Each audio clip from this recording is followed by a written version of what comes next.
शेतामधील हे बाग, या बागेमध्ये अनेक वेगवेगळी फळबाग आहे.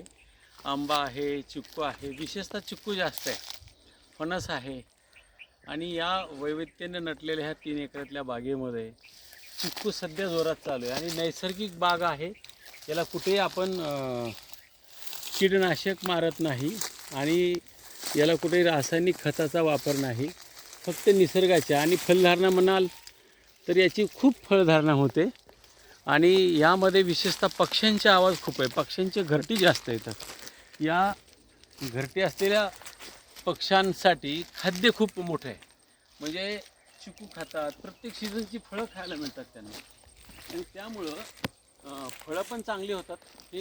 हे जर बघितलं ते पक्ष्यांनी खाल्लं आहे, छान खाल्लं आहे. हे असं पक्षी खातो बघा, खूप छान खातो पक्षी. आणि म्हणून या बागेमध्ये मधमोहोळ पण खूप आहे, मधाची मोहोळ. आणि त्यामुळं या बागेमध्ये असलेलं सौंदर्य पशुपक्ष्यांचं, इथं संध्याकाळचे मोर नाचतात, अशा प्रकारची बाग आहे.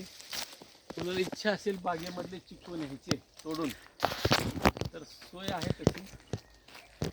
आपण प्रत्येकानं बागेत यावं, हाताने चिक्कू तोडून घेऊन जावा. मुक्कामाची सोय चांगली आहे.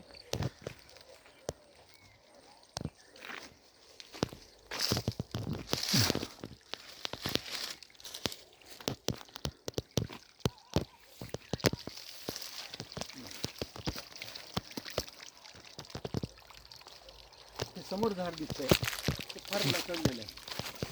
ते बघा, याला चिक्कूचं प्रमाण खूप आहे. हे असं आहे.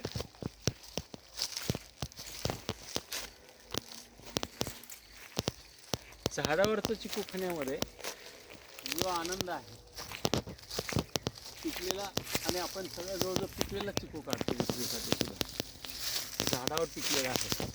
आता विशेष म्हणून नैसर्गिक बागेतली तत्व काय आहे, तर ह्यामध्ये प्रत्येक झाडाखाली हा जो कढीपत्ता उगवलेला आहे, प्रत्येक झाडाखाली उगवलेला आहे. ओरिजिनल पशुपक्ष्यांचं साम्राज्य असल्यामुळं पक्षी खाऊन बी टाकतात. आणि यामध्ये प्रत्येक झाडाखाली जवळजवळ बऱ्याचशा मोठ्या प्रमाणात कढीपत्ता आहे.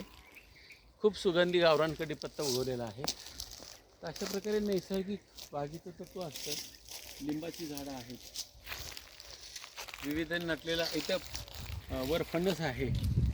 आता फणसाला फणस भरपूर आहे.